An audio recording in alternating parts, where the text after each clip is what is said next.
I bought 5 white t-shirts from Macy's thinking it'd be the simplest transaction in the world. It was shipped to me from 4 different locations and came to me over 3 different days. 5 white t-shirts, right? And it was because they were using stores and they're doing all the right things, right? Which is what you're taught to do in an omni-channel world is ship it as quickly as possible because the customer needs it. It was coming from the 4 corners of the US, right? And there was one that came from the local store here in San Francisco.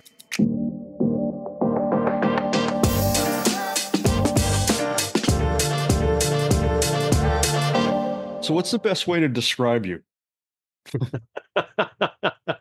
Yeah, that's a loaded question, isn't it? Never mind. No. I mean, I think that I describe myself as the accidental retailer. I didn't plan on going into retail, but I ended up in retail. And what was the intended direction? The intended, I wanted to go to Wall Street, right? Okay. And I wanted to go to Wall Street, and one thing led to another, and all of a sudden I find myself in corporate America doing finance and accounting, and then I ended up in consulting and doing large system implementations, and one thing led to another, and all of a sudden it was e-commerce, and I grafted to it, and 25 years later I'm still grafted to it. Which leads directly and obviously over to the eighth notch. Yeah, right. It's a clear path. Yeah, right. It's as I've talked to different people at different time, and they often talk about how did you get to where you were, and it was like, it was not a straight shot, and it wasn't completely planned out, but yet everything that I'm doing right now is using something that I've learned in the past, and some experience has been helping for it. And the eighth notch came about because I've been a retailer for the better part of the last 25 years, focused on convincing people like you to buy things that they probably don't need, but you probably want. And so, focused on consumption. And I think in this second phase of my career, I wanted to focus on, I never want to change that because I think that drives the engine of America, and it drives the engine of commerce, et cetera. But I wanted to see, is there a more sustainable approach to it? And when my friend approached me about this idea of the eighth notch, which really was, how do you reconstitute and reinvent the way that the last mile is thought of, and do it in a way that saves everybody involved money and saves carbon at the same time, I had to really think about it because it changed the nature of consumption. And that was something that was really interesting to me. So did it really just start with that question? What are the solutions? How do we solve for that? And I be presumptive a little bit here, but did your friend kind of have a solution in mind? In fact, to reframe that just a little bit, what was your personal journey to kind of recognizing the need and what it looks like become your clear passion? Yeah, it was based on, he and I were walking in his suburban neighborhood outside of San Francisco here, and a delivery truck went by, and then another delivery truck went by, and he said, "Do you see a lot of delivery trucks go by in your neighborhood, Mike?" And I live in the city, and so even though this is not a well-trafficked street, there's delivery trucks every single day across all the brands. And I said, "Yeah, it happened." He goes, "Do you think that's sustainable?" And meaning, is it going to reach a breaking point at some point? Right. And I said, "No, I can't believe, given the fact that everybody had been conditioned before to have things brought to them, and then the pandemic and the lockdown caused us to be super conditioned to have everything brought to us, that it's just exacerbated. And even though people have moved back to going into stores and stuff, there's still this wall of boxes that are coming at most of us on a daily basis." And he said, "I want to change that. I want to change the calculus of that. I want to change the economics of that." He said, I think we can build a business about this." He has a background in that space. And it was something that as Jamie and I kept talking about, I said, "I think you got something here." And I can walk you through it in as much gory detail as you want. But the basic nature of it was, how do we find ways that every time a delivery truck stops at your house, that they're not delivering just one package, they're delivering multiple packages. And whether it's from the same retailer or across retailers, it's a more synchronized way of having everything brought to you. And potentially, if done right, It either shortens routes, minimizes the number of times that a truck comes down your street on a weekly basis, or even starts to eliminate days and takes trucks off the road. So I'm already thinking of the complexities involved there because, even if you just stuck with one delivery service provider, figuring out route efficiencies is a lot of complex math right now. Then, Mhm. and that's just with that one provider. But Mhm. if what you're talking about is trying to create efficiencies across multiple providers, you've got to aggregate, you got to figure out a way to convince them to let you aggregate all that data and then deliver something back that's actually going to drive some incremental value. And my mind can't conceive of the math it would take to pull that off. Well, I will tell you that we haven't gotten to that version of it yet. The version that we are on is a single carrier, but it is one of the two major carriers in the United States, right? Fortunately, I can't mention their name, but you could flip a coin, you'd be right half the time and wrong half the time. Right. But all of their volume being shipped to a residential address, and which is about somewhere is approaching 3 billion packages a year. So there's a lot of volume to work with. And it's every retailer that or every shipper that they support as well is a candidate for what we do. So the math becomes around and if the carrier and that was kind of the unlock for me is I wanted to have a carrier partner. I think doing it independently was very, very hard, but having a carrier partner, this carrier partner had tried to do this on their own and hadn't quite cracked the code, but they build an asset that allows them to be able to keep track of everything that's going to be delivered to every address in America over the next 8 days. So I know everything that's in flight, right? And what I'm trying to connect to it is this new package based on a new order that's coming in, when to start its journey to connect to something else that's coming to Mike's house. That might be coming to Mike's house next Tuesday, that the journey needs to start on Thursday this week, right? And instead of the retailer saying, I'm going to pick, pack, and ship it today, I'm going to hold it until Thursday and ship it then because it'll connect to another package. The other thing that we did is we said, okay, well, how do we incent the behavioral change at the retailer? Because they've been conditioned to think that speed is the only thing necessary, right? And so what we said is, are you willing to take those dollar savings associated with every time that truck doesn't need to stop, the driver get out, get back in, move the tires, and start the process again, multi-dollar savings, and share it? They said, we would love to do a gain share program. And so we created this gain share model where the retailer gets a piece if they ship it on the date that we tell them to. We get a piece if the retailer ships it on that. And the carrier benefits because they're delivering multiple packages at the same time. The carbon savings that came along with that was really, in a retail term, the gift with purchase. Right. Because they'd done the analysis that said every time that stop, get out, move the truck, 800 grams of CO2 never created, and then that becomes a measurable number that both the carrier and the retailer can report.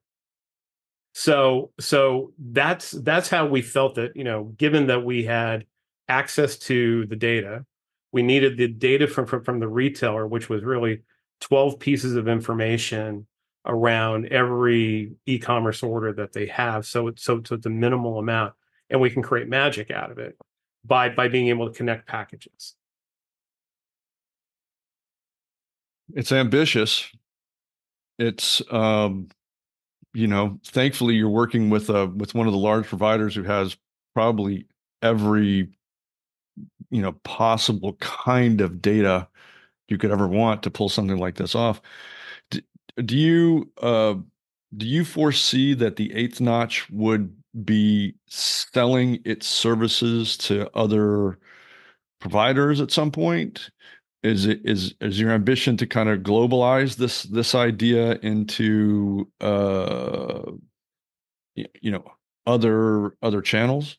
Yeah, it's I mean, when you think about synchronizing when things should be delivered by changing when they start their journey, it pretty much connects just across the board. I mean, we're with the one major carrier, the other major carrier could do this as well.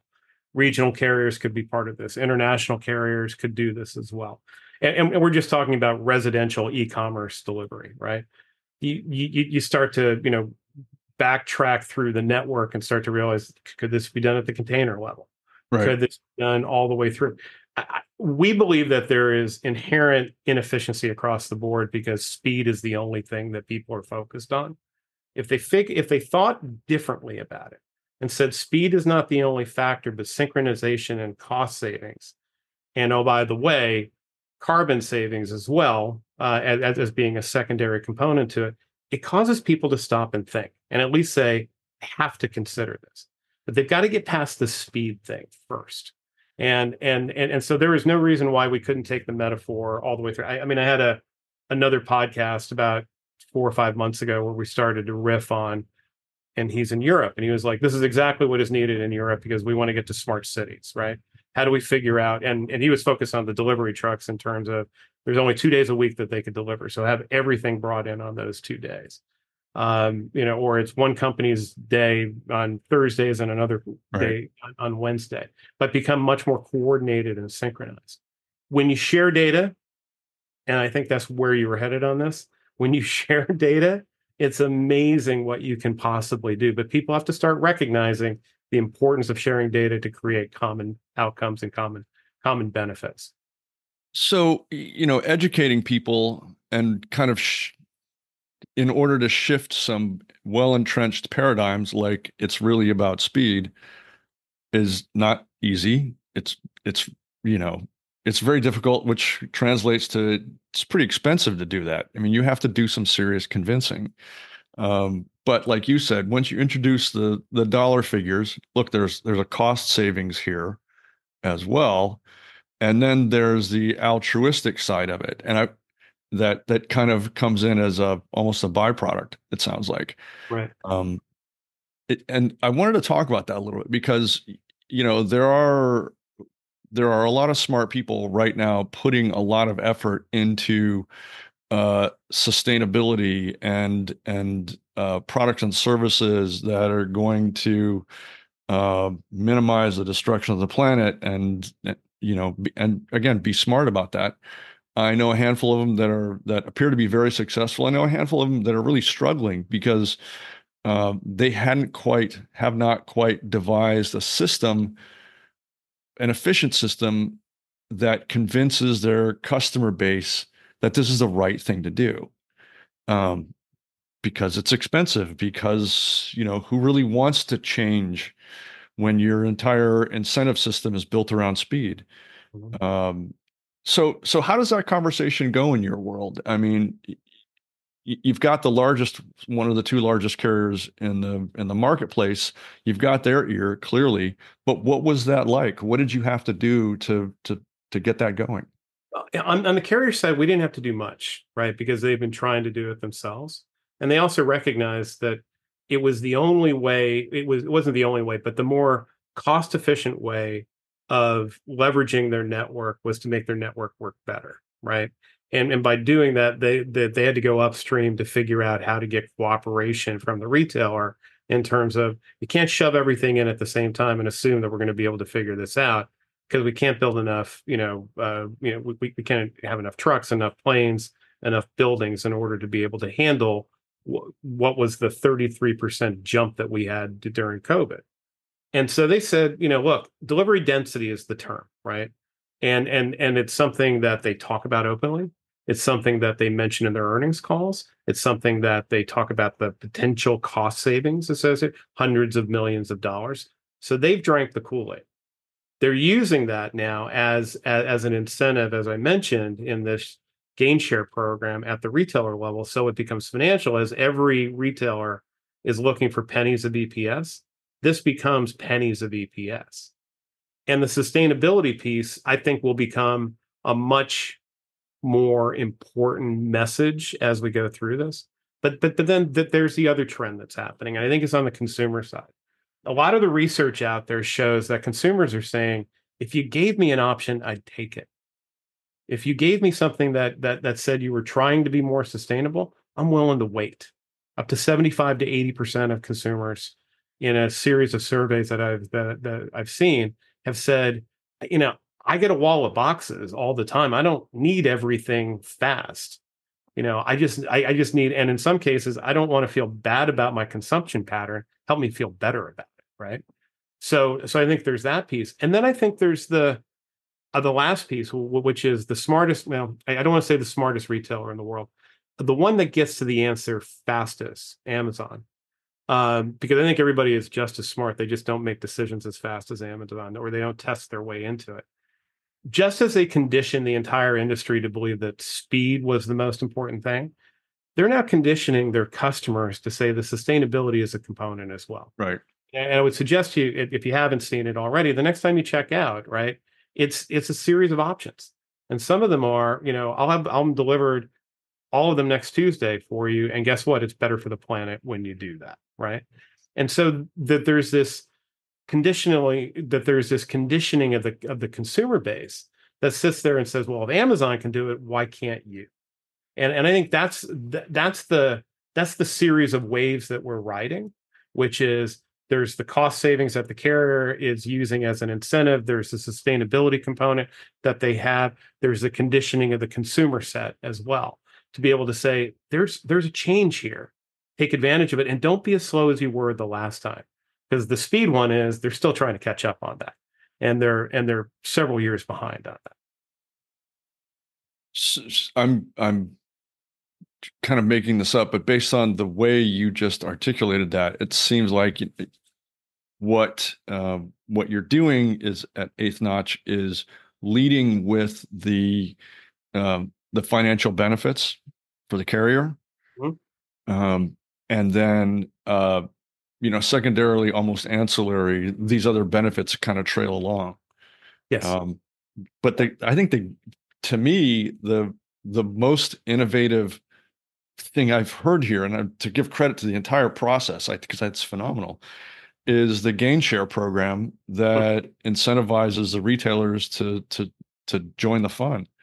Because without that, what the heck? That there had to be a reason, right? Right. If I'm going to tell you to do something that is counter to your business strategy, right, there has to be a benefit associated with it.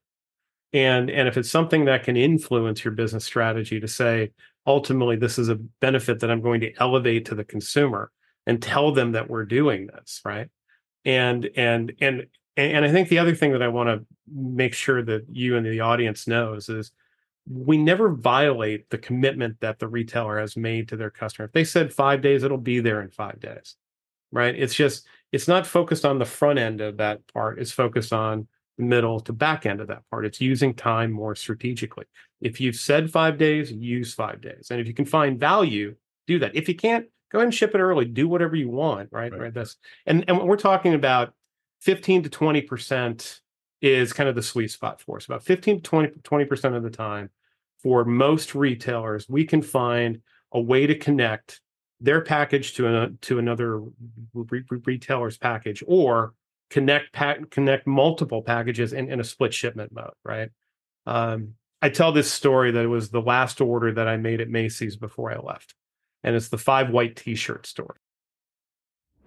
Picture your organization as a solitary island amidst a vast, churning sea of opportunities. On the horizon lie other islands, relationships waiting to be built, partnerships waiting to be formed. But between your island and those distant shores stretches a turbulent expanse filled with uncertainty and risk. You're going to need a bridge, or bridges, plural, to span this divide, connecting you to new horizons. Those bridges are strategic partnerships. Yet, building bridges and partnerships is no simple task. They both require careful planning, precise engineering, and a deep understanding of the terrain. Missteps can lead to collapse, leaving your business stranded on its island. Tectonic builds strategic partnerships, helping organizations navigate the treacherous waters, ensuring that those bridges are strong and resilient and scalable. There's a reason why some of the largest, most progressive companies in the world are retooling their revenue models and investing in partnerships. Find out more at tectonic.co. That's TECTONIQ.co. I bought 5 white t-shirts from Macy's thinking it'd be the simplest transaction in the world. It was shipped to me from 4 different locations and came to me over 3 different days. 5 white t-shirts, right? And it was because they were using stores and they're doing all the right things, right?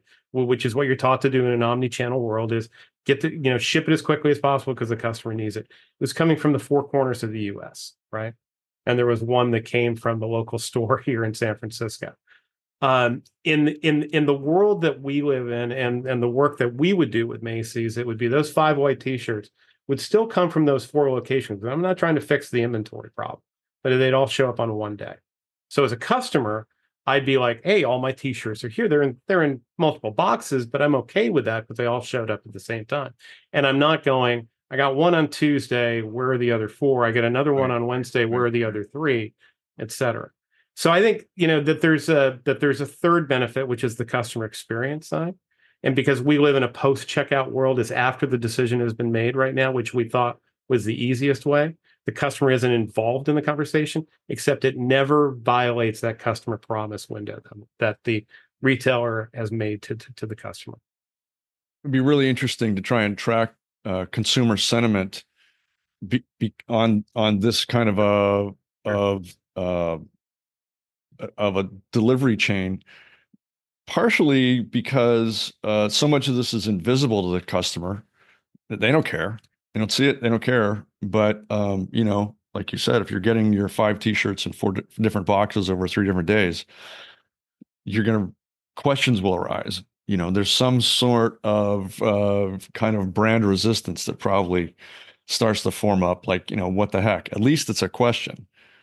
Well, the other thing that was happening on those 3 days, I got 2 Amazon deliveries on those days as well. Amazon was the only retailer that the carrier that we're working with was working with at that point. So they were already piggybacking, right, on top of it, right? They were already benefiting from it, right? Because they're maybe not the smartest retailer in the world, but definitely get to the right decision faster than anyone else.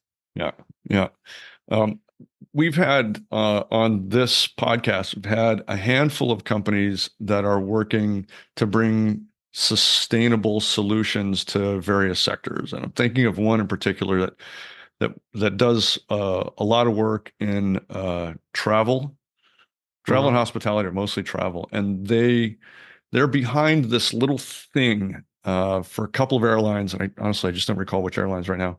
But as you are buying your ticket, a little box appears and says you can choose this option for a more sustainable outcome, and that could mean it's a jet that uses a different fuel type, different engine that saves.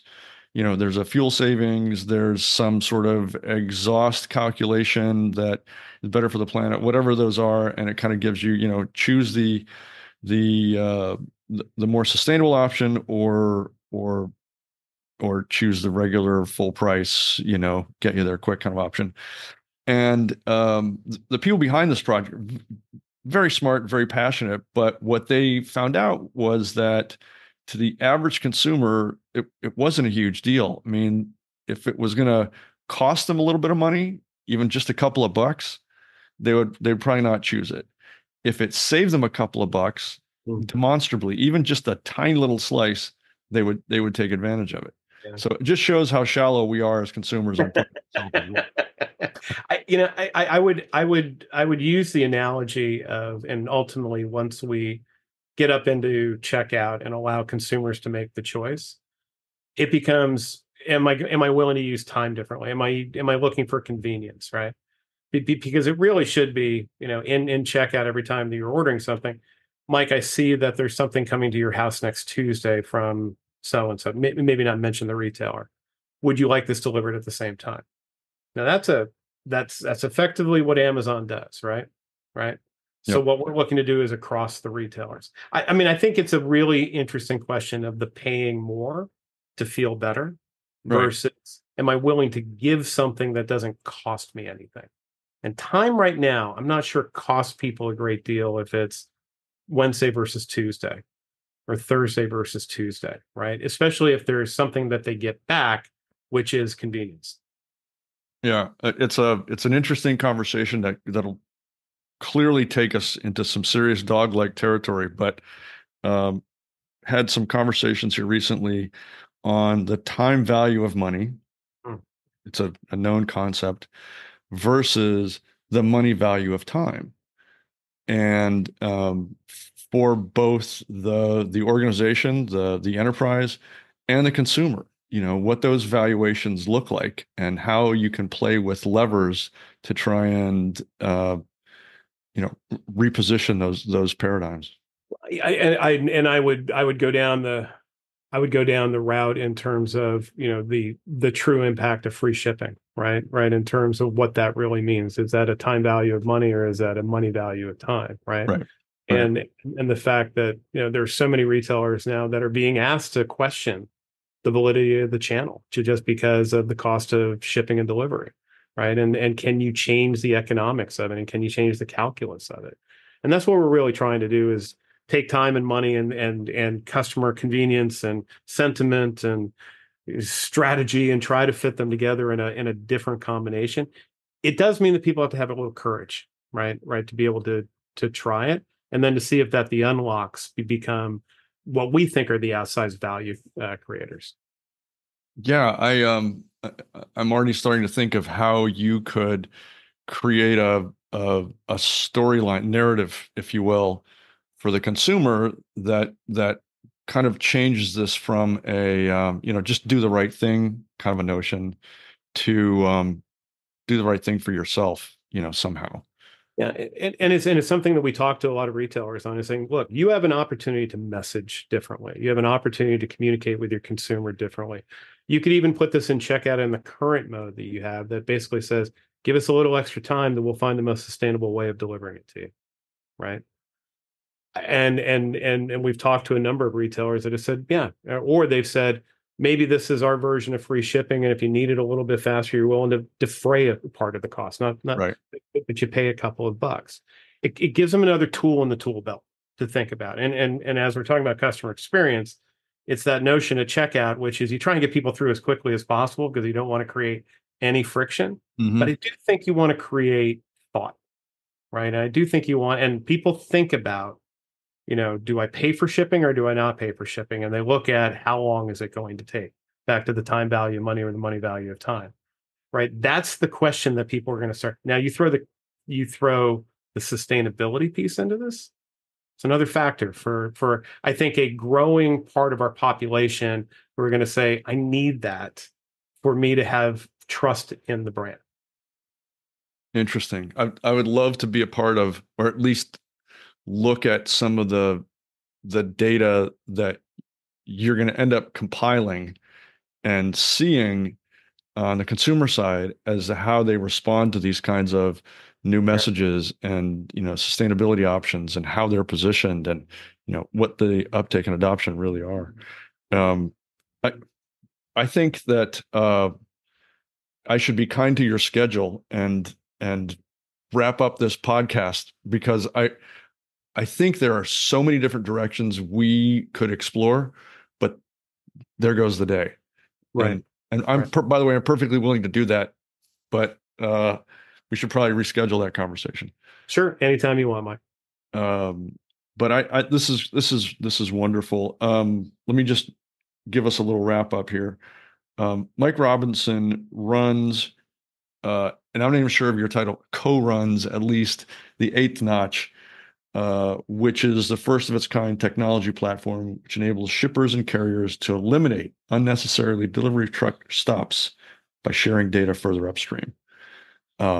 It's an ambitious project that's working, and it's actually changing people's minds and the way this entire supply chain, at least the last mile portions of it, are functioning. So congratulations on the big thinking, the great idea, and what looks like amazing execution. Great. Well, thank you, Mike. And anybody that's interested, reach out. We are always looking to sign up more retailers on this. And we're looking for software partners as well that may want to embed this feature as part of their standard, software, especially on the back end side of this. So, I mean, our goal obviously is to get to as many people and affect as many packages as possible, because this creates significant environmental value at scale, and definitely financial value at scale.